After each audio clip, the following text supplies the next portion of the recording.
سندنا ونبينا ومولانا محمدا عبده ورسوله. أما بعد فأعوذ بالله من الشيطان الرجيم. بسم الله الرحمن الرحيم. قل إن كنتم تحبون الله فاتبعوني يحببكم الله ويغفر لكم ذنوبكم. صدق الله مولانا العظيم. وقال النبي صلى الله عليه وسلم: لا يؤمن أحدكم حتى أكون هواه تبعا لما جئت به. وقال النبي صلى الله عليه وسلم: من حفظ الله بأربع خصال يؤتي الله أربع أشياء، أو كما قال عليه الصلاة والتسليم. اللهم صل على محمد وعلى آله وأصحابه أجمعين. اللهم بارك على محمد وعلى آله وأصحابه أجمعین. میرے عزیز محترم بزرگوں، دوستوں اور نوجوان عزیز دوستوں، اللہ تبارک و تعالیٰ کا ہم پر بے انتہا فضل ہوا، کرم ہوا. اللہ تبارک و تعالیٰ نے ہم سب کو ربیع الاول والا مبارک مہینہ مرحمت فرمایا. جیسا کہ ہم جانتے ہیں کہ اللہ تبارک و تعالیٰ نے رمضان المبارک کے مبارک مہینے کو بڑا فضیلت والا مہینہ بنایا. کیوں؟ اس لیے کہ وہ اللہ کا مہینہ ہے اور اللہ تبارک و تعالیٰ نے رمضان المبارک کے مبارک مہینے کے اندر اپنا مبارک قرآن پاک نازل فرمایا. اس لیے اللہ تبارک و تعالیٰ نے اس مبارک مہینے کو مبارک بنایا ہے، جس کو رمضان المبارک کا مہینہ کہا جاتا ہے. ویسے ہی اللہ تعالیٰ نے اس ربیع الاول کے مہینے کو بھی مبارک بنایا ہے، کیونکہ اس مہینے میں اللہ نے الفاظ والا قرآن اتارا ہے. اس مہینے میں ربیع الاول کے مہینے میں اللہ تعالیٰ نے بولنے والے قرآن کو، یعنی میرے اور آپ کے آقا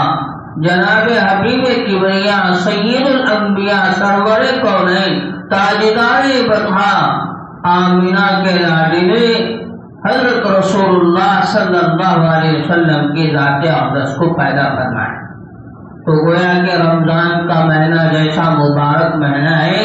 ویسے ہی ربیع الاول کا مہینہ بھی مبارک مہینہ ہے. اللہ نے رمضان میں لفظوں والے قرآن کو اتارا ہے، تو ربیع الاول کے مہینے میں بولنے والے قرآن کو پیدا کیا ہے. تو اللہ جو قرآن ہمارے نبی پر اتارتے تھے صلی اللہ علیہ وسلم، ہمارے نبی اس کو اپنے صحابہ کے درمیان،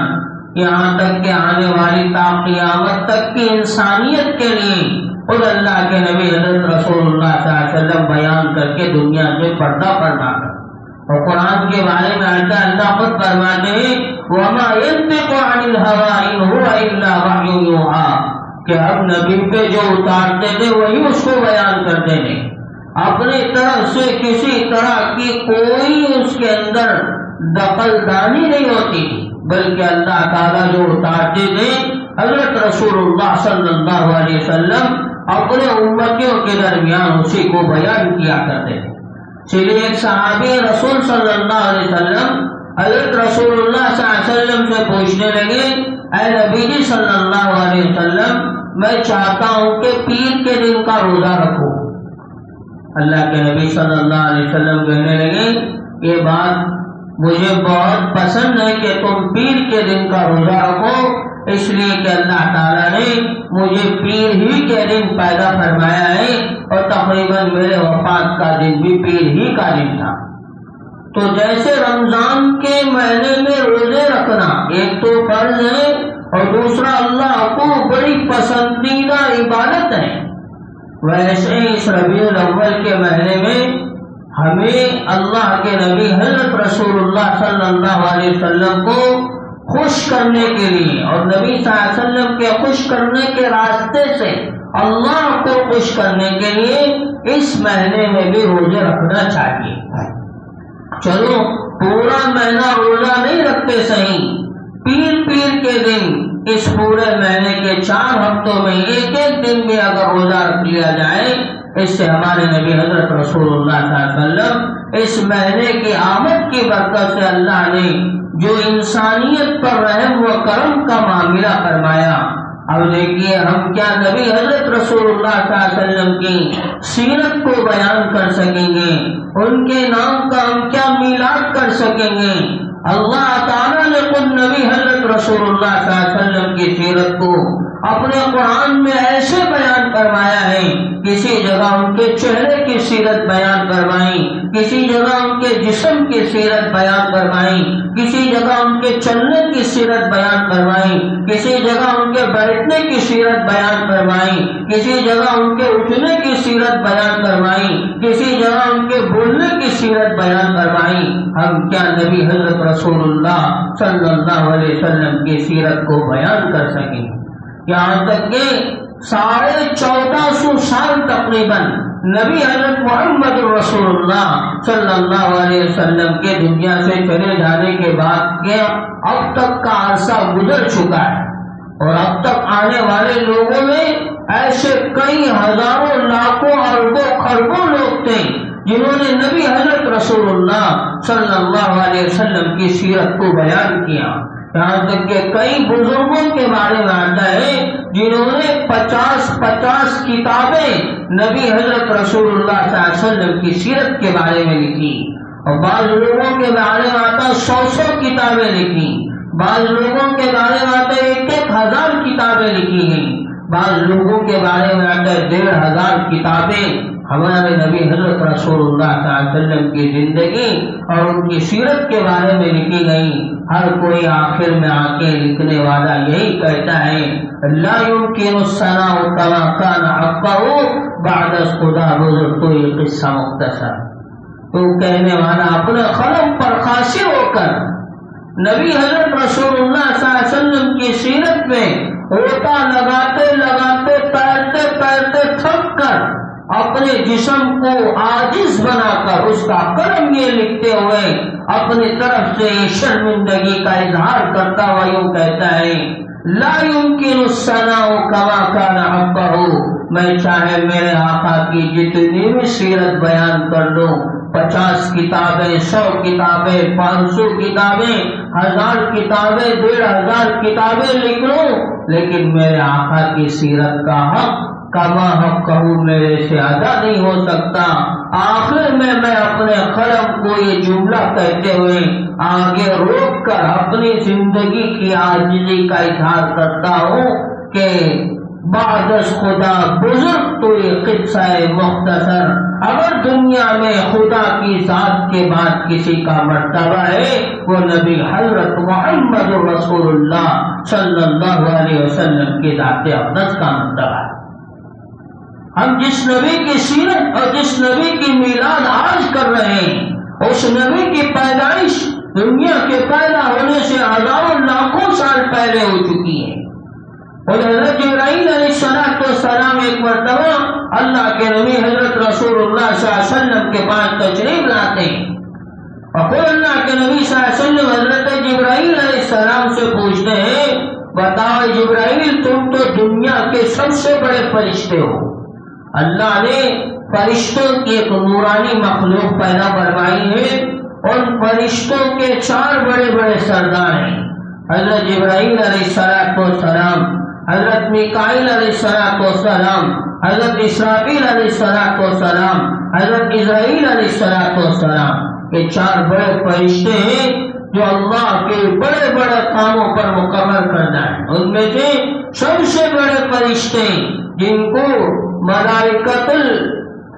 ملائکۃ الاولیاء یعنی سب سے بڑے فرشتے کہا جاتا ہے وہ حضرت جبرائیل علیہ السلام ہیں۔ ان سے اللہ کے نبی صلی اللہ علیہ وسلم نے پوچھا اے جبرائیل بتاؤ تمہاری عمر کتنی ہے؟ تو حضرت جبرائیل علیہ السلام کہنے لگے اے نبی جی صلی اللہ علیہ وسلم میری عمر کا تو مجھے پتا نہیں، لیکن آسمان پر ایک ستارہ ہے جو ستارہ تقریباً 70 سال میں ایک مرتبہ نکلتا ہے، اس سے پہلے نہیں نکلتا۔ آسمان پر ایک ستارہ ہے جو 70 سال میں ایک مرتبہ نکلتا ہے، اس سے پہلے کبھی نہیں نکلتا۔ آج 70 سال میں نکل گیا، پھر دوبارہ 70 سال ہونے کے بعد ہی وہ آسمان پر نکلے گا، اس سے پہلے نہیں نکلے گا۔ تو حضرت جبرائیل علیہ السلام کہتے ہیں میں نے اس 70 سال میں ایک مرتبہ نکلنے والے ستارے کو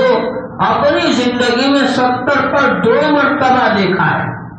تو کتنی عمر ہو گئی حضرت جبرائیل علیہ السلام کے؟ اللہ اکبر۔ تو نبی صلی اللہ علیہ وسلم کہنے لگے اے جبرائیل جانتے ہو وہ ستارہ کیا تھا؟ تو حضرت جبرائیل علیہ السلام کہنے لگے اے نبی جی میں نہیں جانتا۔ تو اللہ کے نبی صلی اللہ علیہ وسلم کہنے لگے تمہارے لیے بڑی خوشخبری ہو، وہ ستارہ کوئی اور نہیں تھا، وہ ستارہ تو تمہارا نبی حضرت محمد رسول اللہ صلی اللہ علیہ وسلم کی ذات اقدس تھی۔ تو اللہ تعالیٰ نے حضرت رسول اللہ صلی اللہ علیہ وسلم کو کائنات کے پیدا کیے جانے کے، دنیا کے پیدا کیے جانے کے ہزاروں لاکھوں اربوں خربوں سال ہی اس انسانیت کی ہدایت کے لیے نبی بنا کر پیدا فرما دیا تھا صلی اللہ علیہ وسلم۔ یہاں تک کہ حضرت آدم علیہ نبی علیہ السلام جو دنیا کے سب سے پہلے نبی کہلائے جاتے ہیں، جن سے اللہ تعالیٰ نے ساری انسانیت کو دنیا کے اندر پیدا فرمایا، ان کے بارے میں آتا ہے جب ان کے اوپر اللہ کا حکم ہوا اور روح ڈالی گئی، حضرت آدم علیہ السلام کو زندہ کیا گیا، تو حضرت آدم علیہ السلام نے جیسے ہی اپنی آنکھوں کو کھولا تو اللہ کا عرش سامنے نظر آ رہا تھا۔ تو عرش پر حضرت آدم علیہ السلام نے یہی دیکھا لا الہ الا اللہ محمد رسول اللہ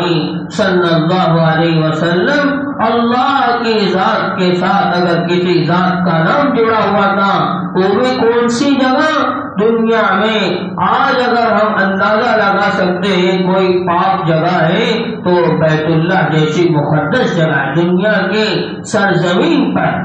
پھر اس سے آگے اوپر کا بیت المعمور ہے، وہ بڑی پاک مقدس جگہ ہے۔ آسمانوں میں آسمان تو ویسے ہی پاک ہے، وہاں نورانی مخلوق فرشتوں کی مخلوق رہتی ہے، پھر بھی ایسی پاک جگہ میں بھی اور پاک جگہ اللہ کا اوپر والا گھر ہے، اور اس سے بھی بڑھ کر جو پاک جگہ ہے وہ اللہ کا عرش یعنی اللہ کی کرسی ہے۔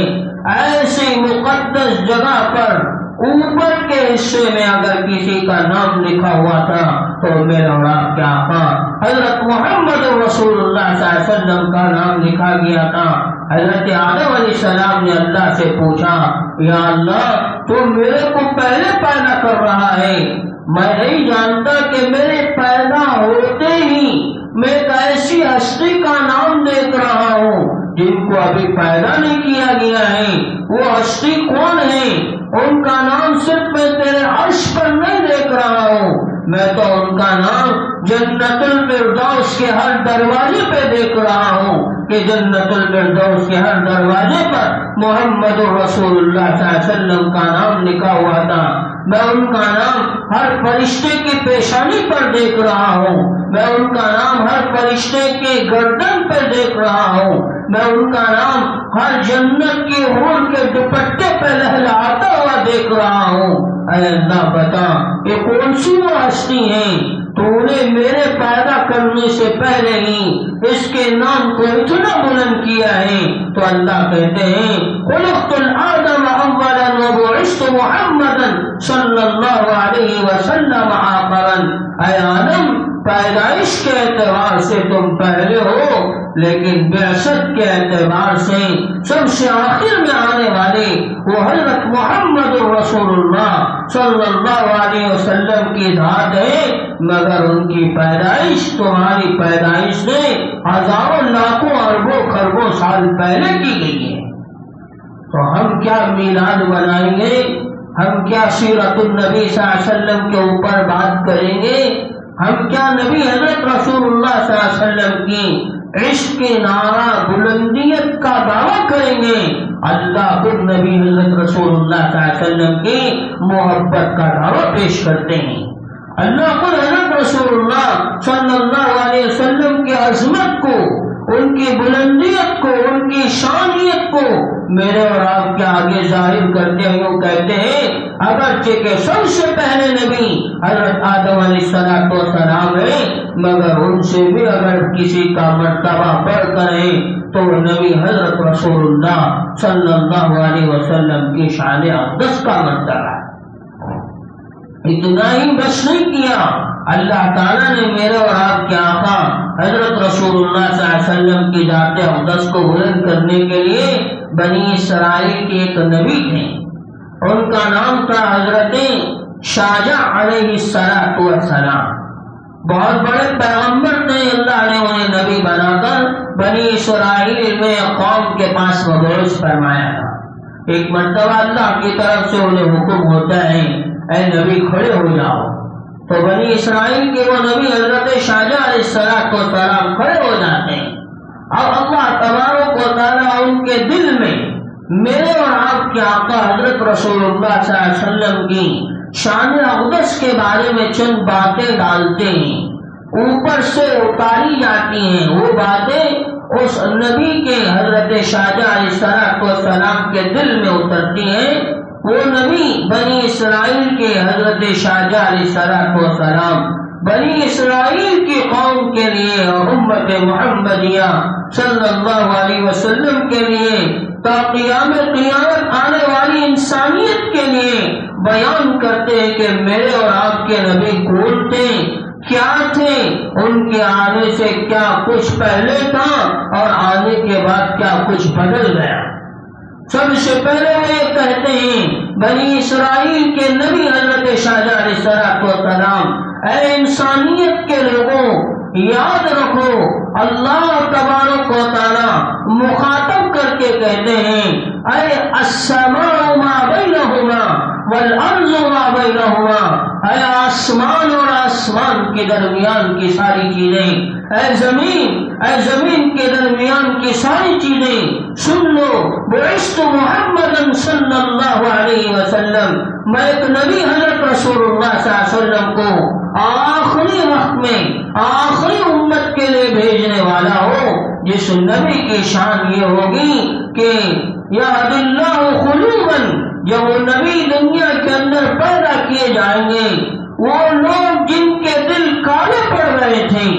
اور جن دلوں کے اندر اللہ کی نیکی اترنا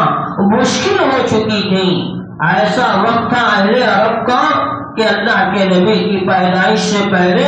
اہل عرب یہ دعویٰ کیا کرتے تھے انا اسد من الاسد، میں شیروں میں سے ایک شیر ہوں کہا کرتے تھے، اگر کوئی ہمارے مقابل میں آئے گا ہم اس کو چیر کے رکھ دیں گے، یہ دعویٰ ہوا کرتا تھا۔ انا قرد من الخنازیر، وہ کہا کرتے تھے ہم بندروں میں سے ایک بندر ہیں، یعنی حیوانیت اتنی اتر چکی تھی اس وقت ملک عرب میں اور انسانیت میں انسان نام کی کوئی چیز باقی نہیں تھی۔ بچیوں کو بڑا کھود کر باپ اپنے ہاتھوں سے اپنی بچی کو پکڑ کے گڑھے میں اتارا کرتا تھا اور اپنے ہاتھ سے مشل اور پھوڑا لے کے زمین کو اپنی بچی کو ہاتھ اور پیر باندھ کے اس گڑھے میں ڈال کے اپنے ہاتھوں سے مٹی پر کیا کرتا تھا اور ہاتھ سے مٹی لے لے کے زندہ بچی پر خبر میں ڈالا کرتا تھا۔ اندازہ لگائیے اس وقت انسانیت کا دل کیسے کالا ہو چکا ہوا ہوگا کہ آج اگر کوئی ہمارا اپنا عمر دراز میں انتقال کر جاتا ہے، دنیا سے چلا جاتا ہے، اس پر بھی آدمی مٹی ڈالتا ہوا دارو خطاب ہوتا ہے، آنکھوں سے آنسو تھم نہیں پاتے، دل نرم ہو جاتا ہے اڑان کی اور بڑے اداس کی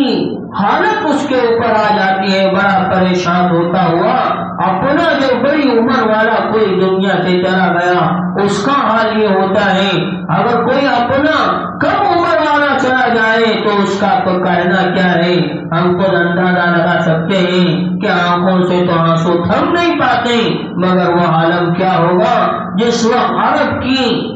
انسانیت سے انسانیت ختم ہو چکی تھی، وہ اپنی بچیوں کو زندہ درگور کیا کرتے تھے اور اپنے بچے کے ہاتھ پیر باندھ کے خود مٹی کا گھڑا کھودا کرتے تھے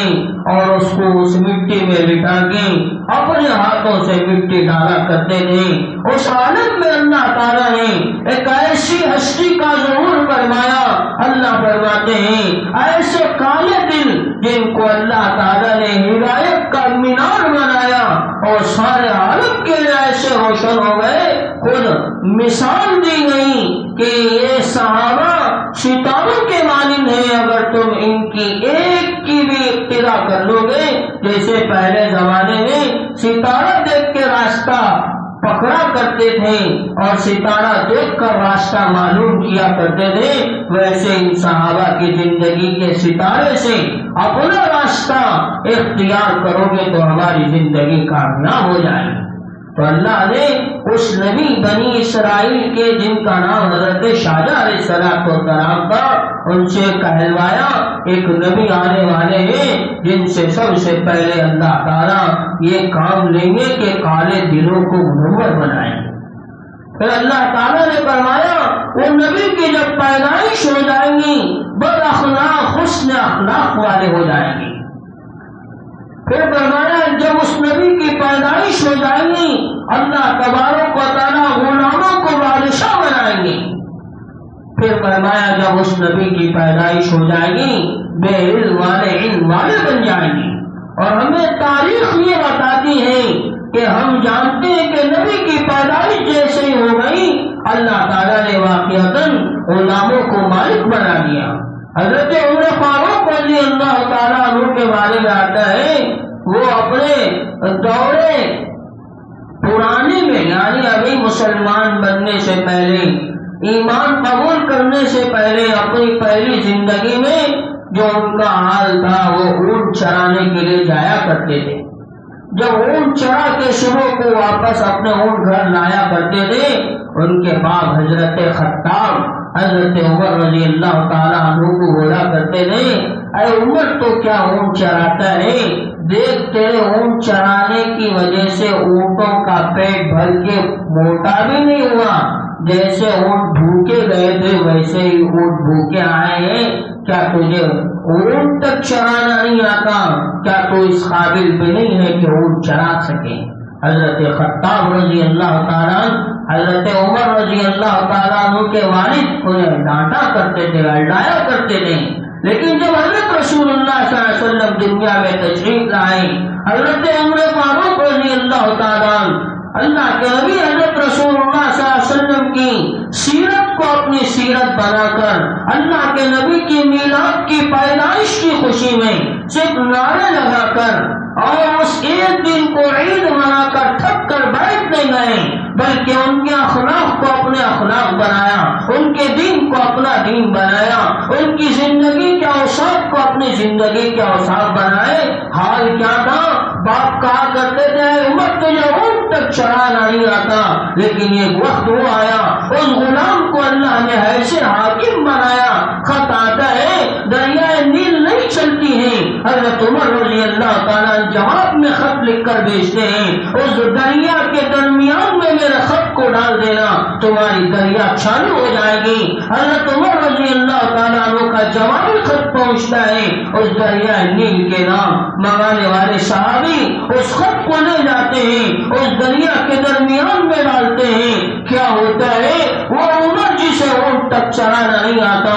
جب اس نے نبی کی پیدائش کی برکت سے اپنی زندگی کو سنوار کر اپنا آپ کو سچا پکا عاشق رسول بنایا تو بیٹھے بیٹھے حاکم بس لوگوں کا نہیں بلکہ انسانیت سے بڑھ کر دنیا کی مخلوق کا بھی حاکم بن کے یہ یہاں سے پرچی لکھتے ہیں، اللہ تعالیٰ وہاں سے دریائے نیل کو جاری کر دیتے ہیں۔ یہ پروانہ اللہ کی طرف سے ملا، یہ حضرت رسول اللہ صلی اللہ علیہ وسلم کی دنیا میں پیدائش کی برکت تھی۔ ایک مرتبہ مدینے میں آگ آئی، حضرت عمر رضی اللہ عنہ نے اپنا رومال دیا، جاؤ اس آگ کو بھگاتے ہوئے مدینے کے باہر کر دو، تو اس عمر کے رومال میں اتنی طاقت تھی رضی اللہ تعالیٰ، آنے والی مدینے کے اندر کی آگ باہر نکلتی چلی گئی۔ حضرت عمر رضی اللہ تعالیٰ کب بنے ایسے؟ جب نبی حضرت رسول اللہ صلی اللہ علیہ وسلم کی پیدائش دنیا کے اندر ہوئی، انہوں نے نبی کو اپنا نبی مانا، انہوں نے نبی کی سیرت کو اپنی سیرت بنائی، انہوں نے نبی کی صورت کو اپنی صورت بنائی۔ اللہ نے ان کو غلامیت سے نکال کے بادشاہیت کے تخت پہ بٹھا دیا۔ حضرت بلال رضی اللہ تعالیٰ کیسے غلام تھے؟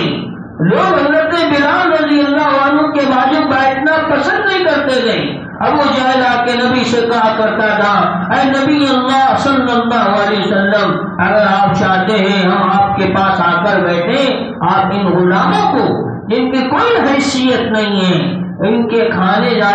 جانے والے برتن میں ہم کھانا پسند نہیں کرتے، ان کے پیے جانے والے گلاس میں ہم پانی پینا پسند نہیں کرتے، ان کے بازو بیٹھنا پسند نہیں کرتے،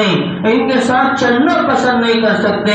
ان کے ساتھ اچھی بات کرنا پسند نہیں کرتے، آپ ایسے غلاموں کو اپنے پاس بٹھاتے ہیں۔ اگر آپ چاہتے ہیں کہ ہمیں آپ کے پاس آنا چاہیے، ابو جہل کہہ رہا تھا، ان غلاموں کو دور کیجیے۔ اللہ کے نبی صلی اللہ علیہ وسلم نے اس بات کو سوچتے ہوئے، ہو سکتا ہے کہ میں غلاموں کو تھوڑا بازو کر دوں، وہ لوگ اسلام میں آ جائیں گے تو دین کا بڑا نفع ہو جائے گا، یہ سوچتے ہوئے اپنے غلاموں کو تھوڑا ہی بازو کرتے ہیں، اللہ کی طرف سے تنبیہ آ جاتی ہے، یوں کہا جاتا ہے، اے نبی صلی اللہ علیہ وسلم، ہدایت دینے والے تو ہم ہیں، آپ کیوں اپنے غلاموں کو اپنے سے دور کر رہے ہیں؟ ہم چاہیں گے ان کو بھی ہدایت دے کے آپ کے چوکھٹ پہ لا کے کھڑا کریں گے، یہ تو ویسے ہی ہدایت کے طالب تھے، انہوں نے پہلے سے ہی ہدایت کو چاہا تھا، انہوں نے اپنے آپ کو غلام بنا کے آپ کی غلامیت کو چاہا ہے، آپ کیوں یہ دور کرتے ہیں؟ آپ کو اس کا حق نہیں بن سکتا کہ آپ ان غلاموں کو اپنے سے دور کریں۔ تو حضرت بلال رضی اللہ تعالیٰ عنہ کے بارے میں آتا ہے کہ ایسے غلام تھے جنہیں کوئی پسند نہیں کیا کرتا تھا، اللہ نے کیا عزت دی کہ بڑے بڑے ملک عرب کے مکہ کے سردار کھڑے ہو کے، جو حضرت بلال رضی اللہ تعالیٰ بیت اللہ پہ کھڑے ہو کے بلند آواز سے اللہ اکبر کی تکبیر بلند کیا کرتے تھے، حیرت کے ساتھ افسوس کے ساتھ کیوں کہا کرتے تھے، ہم تو ملک عرب کے بڑے مالدار ہیں، بڑے عہدیدار ہیں، بڑے نامدار ہیں، مگر ہمیں یہ شرط نہیں ملا کہ اپنے پیروں کے نیچے بیت اللہ آ جائے، مگر اس غلام بلال کو اللہ نے نبی حضرت محمد رسول اللہ صلی اللہ علیہ وسلم کی میلاد کی بنیاد پر، میلاد کہتے ہیں پیدائش کو، کہ نبی کی سیرت کو اپنی سیرت بنانے کی برکت سے، ان کی صورت کو اپنی صورت بنانے کی برکت سے، ان کی زندگی کو اپنی زندگی بنانے کی برکت سے اللہ نے غلام کو بیت اللہ پہ کھڑا کیا کہ جس کے پیروں کی قدر اتنی بڑھ گئی کہ اس کے پیروں تلے اللہ نے اپنے گھر کو رکھنا پسند کیا۔ یہ نتیجہ تھا نبی حضرت محمد رسول اللہ صلی اللہ علیہ وسلم کی دنیا میں پیدائش کا، اور جن غلاموں نے نبی کی زندگی کو اپنی زندگی بنائی، اللہ نے انہیں دنیا میں بھی چمکا دیا اور آخرت میں وہ چمکدار ہے ہی۔ اور حضرت بلال رضی اللہ عنہ کے بارے میں آتا ہے، جب نبی معراج پہ تشریف لے گئے تھے، واپسی پر جب حاضر ہوتے ہیں، سب سے پہلے اگر کسی کو پوچھتے ہیں وہ حضرت بلال رضی اللہ عنہ کو پوچھتے ہیں، اور حضرت بلال رضی اللہ عنہ جیسے نبی صلی اللہ علیہ وسلم کے قریب ہوتے ہیں، اللہ کے نبی پوچھتا ہے بلال بتاؤ تیرا کون سا عمل ہے تو زمین پہ چلتا ہے، تیرے قدموں کی آواز جنت میں سنائی دیتی ہے۔ یہ تھی نبی حضرت محمد رسول اللہ صلی اللہ علیہ وسلم کی غلامیت، یہاں تک کہ کل اللہ تبارک و تعالیٰ کی طرف سے روز محشر قائم کیا جائے گا، خود اس وقت کا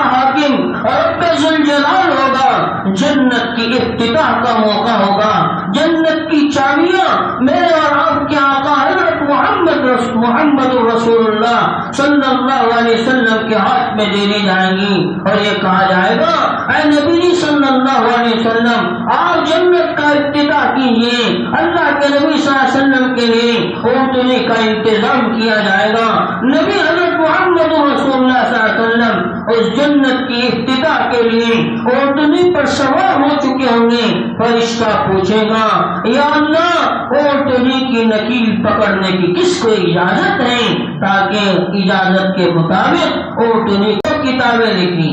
بعض لوگوں کے بارے میں آتا ہے 1000 کتابیں لکھی گئی. بعض لوگوں کے بارے میں آتا ہے 1500 کتابیں. ہمارے نبی حضرت رسول اللہ صلی اللہ علیہ وسلم کی زندگی اور ان کی سیرت کے بارے میں لکھی گئی. ہر کوئی آخر میں آ کے لکھنے والا یہی کہتا ہے لا يمكن الثناء كما كان حقه بعد خدا بزرگ. تو یہ قصہ مختصر تو کہنے والا اپنے قلم پر خاصر ہو کر نبی حضرت رسول اللہ صلی اللہ علیہ وسلم کی سیرت میں ہوتا لگاتے لگاتے تیرتے تیرتے تھک کر اپنے جسم کو عاجز بنا کر اس کا قلم یہ لکھتے ہوئے اپنی طرف سے شرمندگی کا اظہار کرتا ہوا یوں کہتا ہے لا يمكن الثناء كما كان حقه. میں چاہے میرے آقا کی جتنی بھی سیرت بیان کر لوں 50 کتابیں 100 کتابیں 500 کتابیں 1000 کتابیں 1500 کتابیں لکھ لوں لیکن میرے آقا کی سیرت کا حق کما حق کہوں میرے سے ادا نہیں ہو سکتا.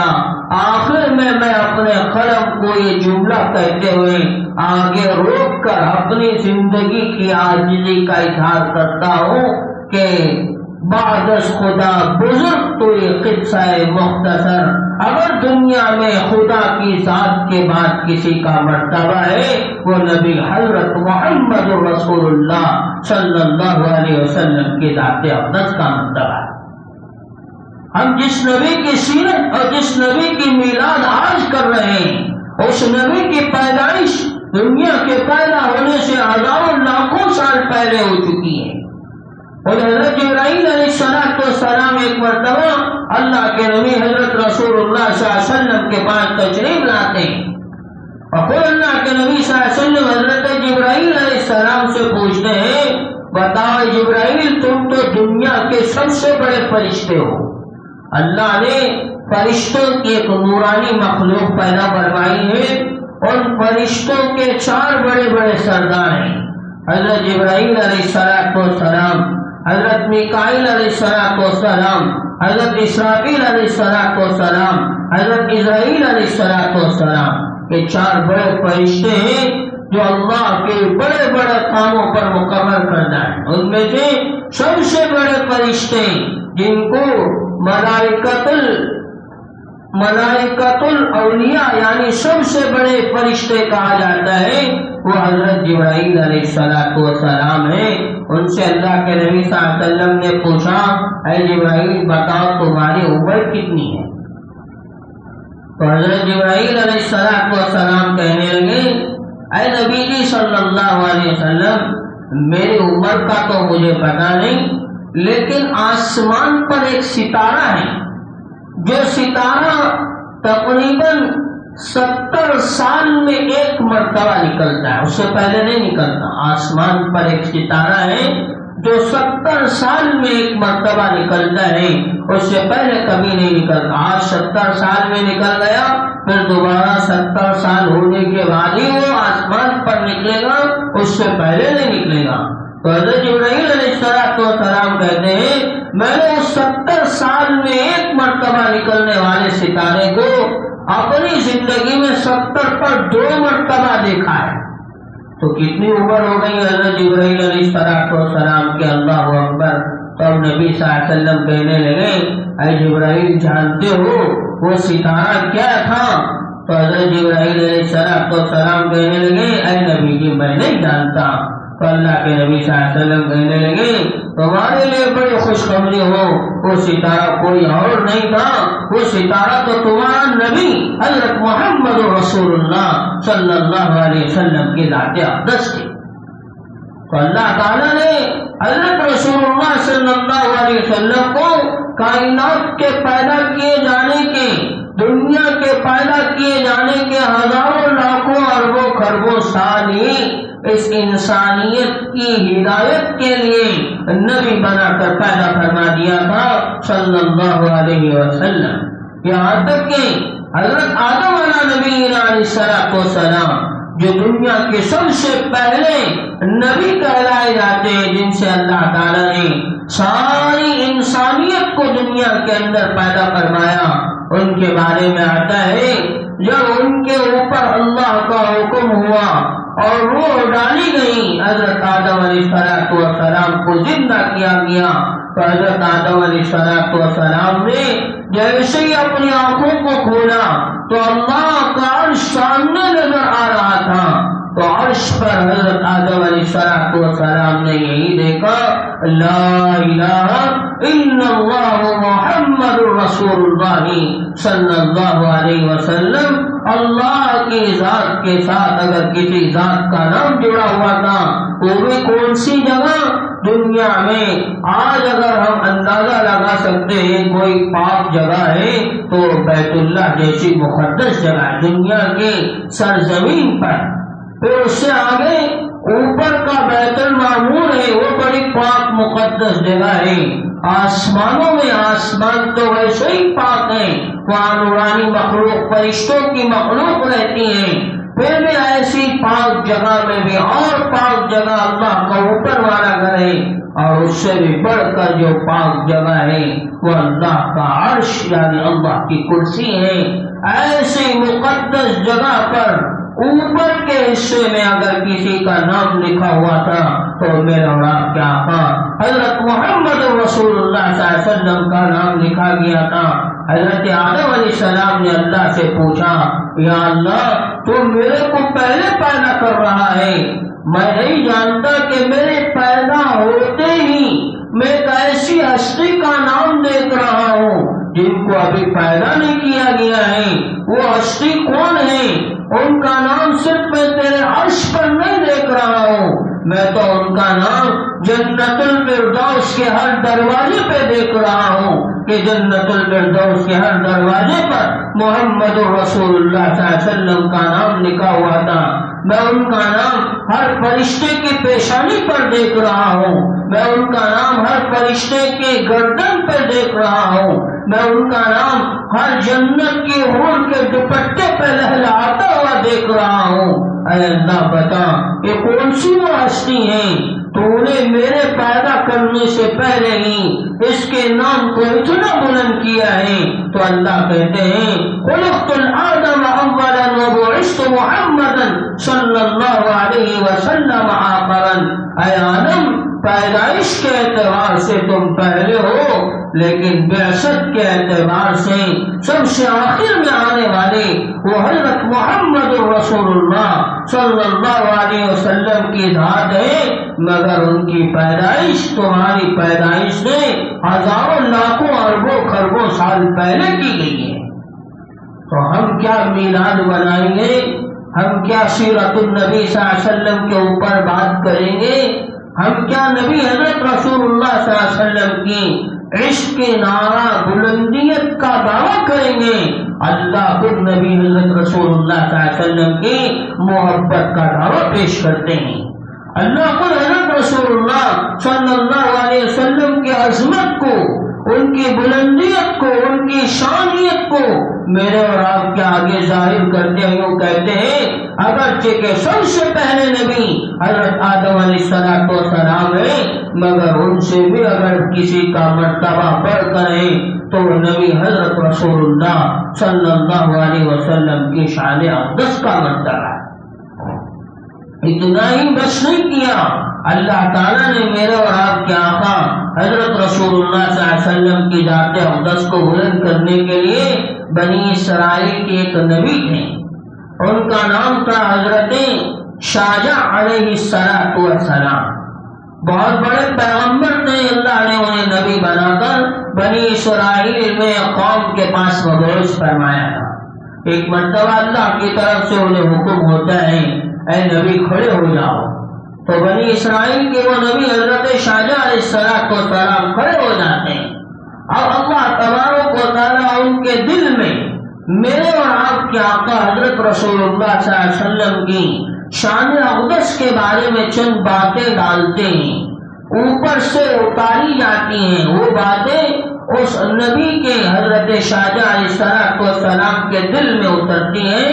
وہ نبی بنی اسرائیل کے حضرت شاہجہاں علیہ السلام بنی اسرائیل کی قوم کے لیے اور امت محمدیہ صلی اللہ علیہ وسلم کے لیے تا قیام قیامت آنے والی انسانیت کے لیے بیان کرتے ہیں کہ میرے اور آپ کے نبی کون تھے، کیا تھے، ان کے آنے سے کیا کچھ پہلے تھا اور آنے کے بعد کیا کچھ بدل گیا۔ سب سے پہلے وہ یہ کہتے ہیں بنی اسرائیل کے نبی حضرت شاہجہاں علیہ السلام، اے انسانیت کے لوگوں یاد رکھو، اللہ تبارک و تعالی مخاطب کر کے کہتے ہیں اے السماء ما بینہما والارض ما بینہما، اے آسمان اور آسمان کے درمیان کی ساری چیزیں، اے زمین کے درمیان کی ساری چیزیں سن لو، بعثت محمد صلی اللہ علیہ وسلم، میں ایک نبی حضرت رسول اللہ صلی اللہ علیہ وسلم کو آخری وقت میں آخری امت کے لیے بھیجنے والا ہو، جس نبی کی شان یہ ہوگی کہ یہد اللہ قلوبا، جب وہ نبی دنیا کے اندر پیدا کیے جائیں گے، وہ لوگ جن کے دل کالے پڑ رہے تھے اور جن دلوں کے اندر اللہ کی نیکی اترنا مشکل ہو چکی تھی، ایسا وقت تھا اہل عرب کا کہ اللہ کے نبی کی پیدائش سے پہلے اہل عرب یہ دعویٰ کیا کرتے تھے انا اسد من الاسد، میں شیروں میں سے ایک شیر ہوں کہا کرتے تھے، اگر کوئی ہمارے مقابل میں آئے گا ہم اس کو چیر کے رکھ دیں گے، یہ دعویٰ ہوا کرتا تھا۔ انا قرد من الخنازیر، وہ کہا کرتے تھے ہم بندروں میں سے ایک بندر ہیں، یعنی حیوانیت اتنی اتر چکی تھی اس وقت ملک عرب میں اور انسانیت میں انسان نام کی کوئی چیز باقی نہیں تھی۔ بچیوں کو بڑا کھود کر باپ اپنے ہاتھوں سے اپنی بچی کو پکڑ کے گڑھے میں اتارا کرتا تھا اور اپنے ہاتھ سے مشل اور پھوڑا لے کے زمین کو اپنی بچی کو ہاتھ اور پیر باندھ کے اس گڑھے میں ڈال کے اپنے ہاتھوں سے مٹی پر کیا کرتا تھا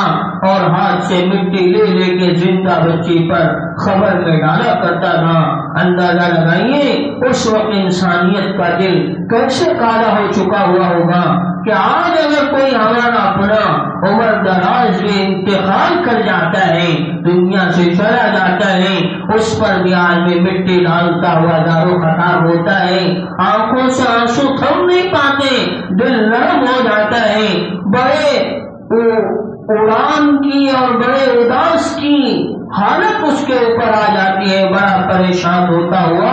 اپنا جو بڑی عمر والا کوئی دنیا سے چلا گیا اس کا حال یہ ہوتا ہے۔ اگر کوئی اپنا کم عمر والا چلا جائے تو اس کا تو کہنا کیا ہے، ہم خود اندازہ لگا سکتے ہیں کہ آنکھوں سے تو آنسو تھم نہیں پاتے، مگر وہ عالم کیا ہوگا جس وقت عرب کی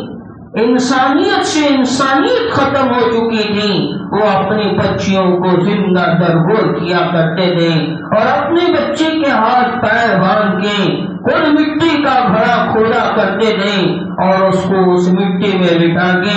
اپنے ہاتھوں سے مٹی ڈالا کرتے تھے۔ اس عالم میں اللہ تعالیٰ نے ایک ایسی ہستی کا ظہور فرمایا، اللہ فرماتے ہیں ایسے کالے دل جن کو اللہ تعالیٰ نے ہدایت کا مینار بنایا اور سارے عالم کے لیے ایسے روشن ہو گئے۔ خود مثال دی گئی کہ یہ صحابہ ستاروں کے مانند ہیں، اگر تم ان کی ایک کی بھی اقتدا کر لو گے، جیسے پہلے زمانے میں ستارہ دیکھ کے راستہ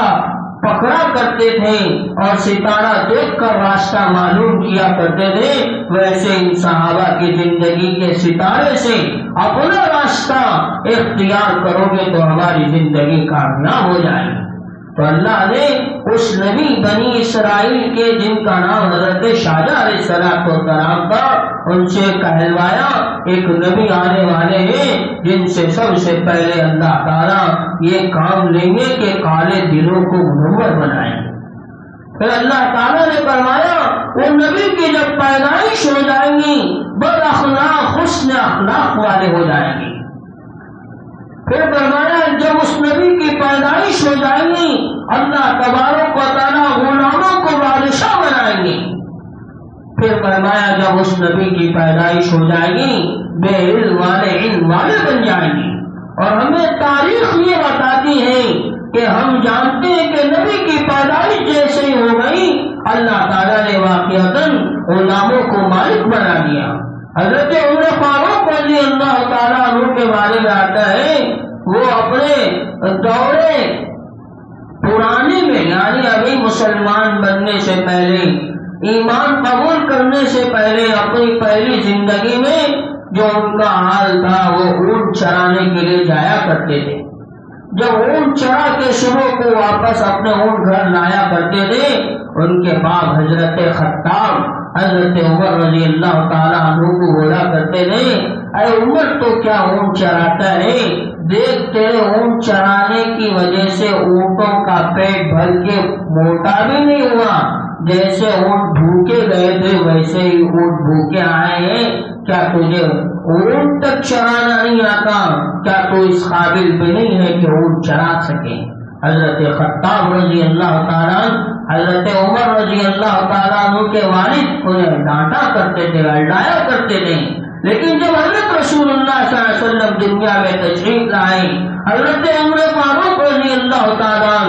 اللہ کے نبی حضرت رسول اللہ صلی اللہ علیہ وسلم کی سیرت کو اپنی سیرت بنا کر اللہ کے نبی کی میلاد کی پیدائش کی خوشی میں صرف نعرے لگا کر اور اس ایک دن کو عید منا کر تھک کر بیٹھ نہیں گئے بلکہ ان کے اخلاق کو اپنے اخلاق بنایا ان کے دین کو اپنا دین بنایا ان کی زندگی کے اوصاف کو اپنی زندگی کے اوصاف بنائے. حال کیا تھا باپ کہا کرتے تھے عمر تجھے اونٹ تک چرانا نہیں آتا لیکن ایک وقت وہ آیا اس غلام کو اللہ نے ایسے حاکم بنایا خط آتا ہے دریائے نیل نہیں چلتی ہے حضرت عمر رضی اللہ تعالیٰ جواب میں خط لکھ کر بھیجتے ہیں اس دریا کے درمیان میں میرے خط کو ڈال دینا تمہاری دریا چالو ہو جائے گی. حضرت عمر رضی اللہ تعالیٰ عنہ کا جوابی خط پہنچتا ہے اس دریا نیل کے نام منگانے والے صحابی اس خط کو لے جاتے ہیں اس دریا کے درمیان میں ڈالتے ہیں. کیا ہوتا ہے وہ عمر جسے اونٹ تک چرانا نہیں آتا جب اس نے نبی کی پیدائش کی برکت سے اپنی زندگی کو سنوار کر اپنے آپ کو سچا پکا عاشق رسول بنایا تو بیٹھے بیٹھے حاکم بس لوگوں کا نہیں بلکہ انسانیت سے بڑھ کر دنیا کی مخلوق کا بھی حاکم بن کے یہ یہاں سے پرچی لکھتے ہیں اللہ تعالیٰ وہاں سے دریائے نیل کو جاری کر دیتے ہیں. یہ پروانہ اللہ کی طرف سے ملا یہ حضرت رسول اللہ صلی اللہ علیہ وسلم کی دنیا میں پیدائش کی برکت تھی. ایک مرتبہ مدینے میں آگ آئی حضرت عمر رضی اللہ عنہ نے اپنا رومال دیا جاؤ اس آگ کو بھگاتے ہوئے مدینے کے باہر کر دو تو اس عمر کے رومال میں اتنی طاقت تھی رضی اللہ تعالیٰ آنے والی مدینے کے اندر کی آگ باہر نکلتی چلی گئی. حضرت عمر رضی اللہ تعالیٰ کب بنے ایسے جب نبی حضرت رسول اللہ صلی اللہ علیہ وسلم کی پیدائش دنیا کے اندر ہوئی انہوں نے نبی کو اپنا نبی مانا انہوں نے نبی کی سیرت کو اپنی سیرت بنائی انہوں نے نبی کی صورت کو اپنی صورت بنائی. اللہ نے ان کو غلامیت سے نکال کے بادشاہیت کے تخت پہ بٹھا دیا. حضرت بلال رضی اللہ تعالیٰ کیسے غلام تھے لوگ حضرت بلال رضی اللہ عنہ کے بازو بیٹھنا پسند نہیں کرتے تھے. ابو جہل آ کے نبی سے کہا کرتا تھا اے نبی اللہ صلی اللہ علیہ وسلم اگر آپ چاہتے ہیں ہم آپ کے پاس آ کر بیٹھے آپ ان غلاموں کو جن کی کوئی حیثیت نہیں ہے ان کے کھائے جانے والے برتن میں ہم کھانا پسند نہیں کرتے ان کے پیے جانے والے گلاس میں ہم پانی پینا پسند نہیں کرتے ان کے بازو بیٹھنا پسند نہیں کرتے ان کے ساتھ چلنا پسند نہیں کر سکتے ان کے ساتھ اچھی بات کرنا پسند نہیں کرتے. آپ ایسے غلاموں کو اپنے پاس بٹھاتے ہیں اگر آپ چاہتے ہیں کہ ہمیں آپ کے پاس آنا چاہیے ابو جہل کہہ رہا تھا ان غلاموں کو دور کیجیے. اللہ کے نبی صلی اللہ علیہ وسلم نے اس بات کو سوچتے ہوئے ہو سکتا ہے کہ میرے غلاموں کو تھوڑا بازو کر دو، وہ لوگ اسلام میں آ جائیں گے تو دین کا بڑا نفع ہو جائے گا، یہ سوچتے ہوئے اپنے غلاموں کو تھوڑا ہی بازو کرتے ہیں، اللہ کی طرف سے تنبیہ آ جاتی ہے، یوں کہا جاتا ہے اے نبی صلی اللہ علیہ وسلم ہدایت دینے والے تو ہم ہیں، آپ کیوں اپنے غلاموں کو اپنے سے دور کر رہے ہیں؟ ہم چاہیں گے ان کو بھی ہدایت دے کے آپ کے چوکھٹ پہ لا کے کھڑا کریں گے، یہ تو ویسے ہی ہدایت کے طالب تھے، انہوں نے پہلے سے ہی ہدایت کو چاہا تھا، انہوں نے اپنے آپ کو غلام بنا کے آپ کی غلامیت کو چاہا ہے، آپ کیوں یہ دور کرتے ہیں؟ آپ کو اس کا حق نہیں بن سکتا کہ آپ ان غلاموں کو اپنے سے دور کریں۔ تو حضرت بلال رضی اللہ تعالیٰ عنہ کے بارے میں آتا ہے کہ ایسے غلام تھے جنہیں کوئی پسند نہیں کیا کرتا تھا، اللہ نے کیا عزت دی کہ بڑے بڑے ملک عرب کے مکہ کے سردار کھڑے ہو کے جب حضرت بلال رضی اللہ تعالیٰ بیت اللہ پہ کھڑے ہو کے بلند آواز سے اللہ اکبر کی تکبیر بلند کیا کرتے تھے، حیرت کے ساتھ افسوس کے ساتھ کیوں کہا کرتے تھے ہم تو ملک عرب کے بڑے مالدار ہیں، بڑے عہدیدار ہیں، بڑے نامدار ہیں، مگر ہمیں یہ شرط نہیں ملا کہ اپنے پیروں کے نیچے بیت اللہ آ جائے، مگر اس غلام بلال کو اللہ نے نبی حضرت محمد رسول اللہ صلی اللہ علیہ وسلم کی میلاد کی بنیاد پر، میلاد کہتے ہیں پیدائش کو، کہ نبی کی سیرت کو اپنی سیرت بنانے کی برکت سے، ان کی صورت کو اپنی صورت بنانے کی برکت سے، ان کی زندگی کو اپنی زندگی بنانے کی برکت سے اللہ نے غلام کو بیت اللہ پہ کھڑا کیا کہ جس کے پیروں کی قدر اتنی بڑھ گئی کہ اس کے پیروں تلے اللہ نے اپنے گھر کو رکھنا پسند کیا۔ یہ نتیجہ تھا نبی حضرت محمد رسول اللہ صلی اللہ علیہ وسلم کی دنیا میں پیدائش کا، اور جن غلاموں نے نبی کی زندگی کو اپنی زندگی بنائی اللہ نے انہیں دنیا میں بھی چمکا دیا اور آخرت میں وہ چمکدار ہے ہی۔ اور حضرت بلال رضی اللہ عنہ کے بارے میں آتا ہے جب نبی معراج پہ تشریف لے گئے تھے، واپسی پر جب حاضر ہوتے ہیں سب سے پہلے اگر کسی کو پوچھتے ہیں وہ حضرت بلال رضی اللہ عنہ کو پوچھتے ہیں، اور حضرت بلال رضی اللہ عنہ جیسے نبی صلی اللہ علیہ وسلم کے قریب ہوتے ہیں اللہ کے نبی پوچھتا ہے بلال بتاؤ تیرا کون سا عمل ہے تو زمین پہ چلتا ہے تیرے قدموں کی آواز جنت میں سنائی دیتی ہے۔ یہ تھی نبی حضرت محمد رسول اللہ صلی اللہ علیہ وسلم کی غلامیت،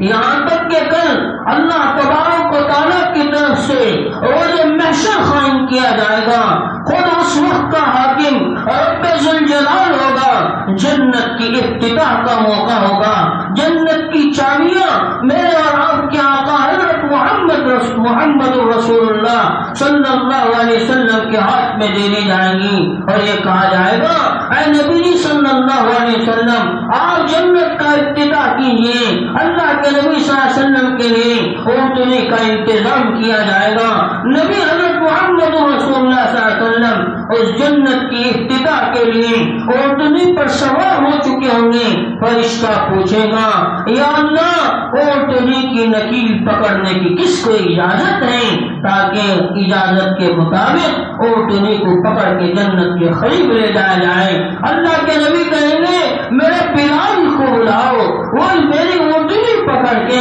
میرے جنت پہ جانے سے پہلے، اس لیے کہ جو اونٹنی کا نکیل کھینچنے والا ہوتا ہے وہ اونٹنی سے پہلے اونٹنی کے آگے ہوتا ہے۔ اللہ کے نبی صلی اللہ علیہ وسلم کہیں گے اس میرے بلال کو بلاؤ جس نے دنیا میں کما کو میرے غلامیت کا نعرہ لگا کر اپنی زندگی کو پوری غلامیت میں ڈال کے میری زندگی کو اپنی زندگی بنا کر میرے پاس آیا ہے، اس غلام کو بلاؤ، وہ میری اونٹنی کی نکیل پکڑنے کی برکت سے میرے جنت میں جانے سے پہلے وہ بلال جنت میں جائے گا رضی اللہ تعالی عنہ ورضوان۔ یہ تھا نذرانہ نبی حضرت محمد رسول اللہ صلی اللہ علیہ وسلم کی دنیا میں پیدائش کا۔ اللہ نے غلاموں کو بادشاہ بنا دیا، دنیا بھی ان کی چمکا دی، آخرت میں ہے ہی ان کے لیے اعزاز و اکرام۔ جیسا کہ ہم نے سنا بھی حضرت بلال رضی اللہ تعالیٰ عنہ کا واقعہ. وہ تو کالے کھلوٹے تھے، کوئی ان کو دیکھنا تک پسند نہیں کرتا تھا. یہاں تک کہ کہا جاتا ہے کہ ملک عرب کے ظالم حضرت بلال رضی اللہ تعالیٰ عنہ کے سینے پہ چپل رکھا کرتے تھے. اللہ اکبر. ان کو گرم ہوتی ہوئی زمین میں ان کے کپڑے نکال کے گھسیٹا جایا کرتا تھا. ان کے اندر کی ہڈی پگھلنی شروع ہو گئی کہ اتنی تکلیف کیا کرتے تھے. مگر جب انہوں نے نبی کی غلامیت کو اپنی غلامیت بنائی، اللہ تعالیٰ نے وہ انعام دیا نبی کی برکت سے. صلی اللہ علیہ وسلم نبی کے جانے سے پہلے حضرت بلال رضی اللہ تعالیٰ نبی کی اونٹنی کے صدقے سے ان کی نکیل پکڑ کے پہلے جنت میں اپنا قدم رکھنے والے شمار کیے جائیں گے. تو اس لیے سیرت النبی صلی اللہ علیہ وسلم کو اپنانا میلاد النبی صلی اللہ علیہ وسلم کے منانے کا کمال ہے. ورنہ ہم نے میلاد تو کر دیا مگر ہم نے نبی کی سیرت کو اپنی سیرت نہیں بنائی تو ہمارا میلاد منانا بیکار شمار کیا جائے گا. نبی حضرت محمد رسول اللہ صلی اللہ علیہ وسلم کی ذات اقدس وہ ذات اقدس ہیں جس نے انسانیت کو ہر موڑ پر ہر طرح کا نرالا پیغام پیش کیا ہے. یہاں تک کہ بچپن کے زمانے سے لے کر جوانی کے زمانے تک، جوانی کے زمانے سے لے کر ادھیڑ عمر کی وقت تک اور ادھیڑ عمر سے لے کے دنیا سے جانے تک ایک ایک مرحلہ نبی کا میں اور آپ کی زندگی سے اگر میل کھا جائے تو ہم بھی کل قیامت کے دن اس نبی حضرت محمد رسول اللہ صلی اللہ علیہ وسلم کے عاشقوں کے کھڑے کیے جانے والوں میں شمار کیے جائیں گے. حضرت کعب سلیمی رضی اللہ تعالیٰ عنہ کے بارے میں آتا ہے یہ بھی نبی کے بڑے سچے پکے غلام تھے. ان کے بارے میں آتا ہے پوری رات نبی کی خدمت کے لیے جاگا کرتے تھے. ان کی یہ نیت ہوتی تھی کہ نبی صلی اللہ علیہ وسلم جب رات میں تہجد کی نماز کے لیے جاگیں گے تو ان کے لیے میں وضو کے پانی کا لوٹے کا انتظام کیا کروں. تو اب پتہ نہیں ہوتا تھا اللہ کے نبی صلی اللہ علیہ وسلم رات میں کس وقت میں اللہ کی عبادت کے لیے جاگا کرتے تھے. ہم نے تو یہ حدیث سنی ہے بعض مرتبہ اللہ کے نبی حضرت رسول اللہ صلی اللہ علیہ وسلم جیسے اذان کی آواز سنتے اپنی محبوب بیوی کے بغل میں ہوا کرتے تو اپنی بیوی سے یوں کہتے چل پڑے ہٹ، اب تیرا میرا کوئی واسطہ نہیں ہے، تو کوئی میں کوئی، ابھی میرا تعلق اللہ سے جوڑنے کے وقت کا ہے، اب تیرا میرا کوئی تعلق نہیں ہے، ابھی میرے کو اللہ کے حوالے کرنا ہے. اس طرح اپنی بیوی کو بھی اللہ کی محبت میں پرایا کر دیتے حضرت رسول اللہ صلی اللہ علیہ وسلم. تو پتہ نہیں ہوتا تھا کہ رات کے کس حصے میں حضرت رسول اللہ صلی اللہ علیہ وسلم نماز کے لیے جاگ جائیں اور کس وقت وضو کی ضرورت پڑ جائے. لوٹے میں پانی کے انتظام کی سہولت مہیا کرنا پڑتا تھا. اس لیے حضرت کعب سلیمی رضی اللہ تعالیٰ پوری رات نبی حضرت رسول اللہ صلی اللہ علیہ وسلم کی خدمت کے لیے جاگا کرتے تھے. ایک مرتبہ ایسا ہی ہوتا ہے اللہ کے نبی صلی اللہ علیہ وسلم نماز تہجد کے لیے جاگ جاتے تو حضرت کعب بن سلیمی رضی اللہ تعالیٰ اللہ کے نبی صلی اللہ علیہ وسلم کے لیے پانی اور لوٹا پیش کرتے ہیں وضو بنانے کے لیے. تو رات کا منظر تھا. ایسے وقت میں اگر کوئی کسی کی خدمت کر دے بتاؤ کیا معاملہ ہوگا اس کے دل کا. کہ کوئی آدمی راستے میں جا رہا ہو، مثال کے طور پر سمجھنے کے لیے ایک مثال دیتا ہو، درمیانے راستے میں آدمی چند پٹن سے رام نگرم جا رہا تھا اور بیچ میں جن پٹلو گا کے آگے اس کا پیٹرول خالی ہو گیا. اب تو ڈھکلتا ہوا جا رہا، بڑی پریشانی ہے. آدمی گرم دھوپ ہے، پیچھے سے ایک نوجوان آیا کہنے لگا بھائی آپ بیٹھ جاؤ ہم تو کر دیں گے، جیسے ہی پیٹرول پمپ مل جائے وہاں سے آپ پیٹرول ڈلا لینا. تو بس اس نے کچھ کمال نہیں کیا اس نوجوان نے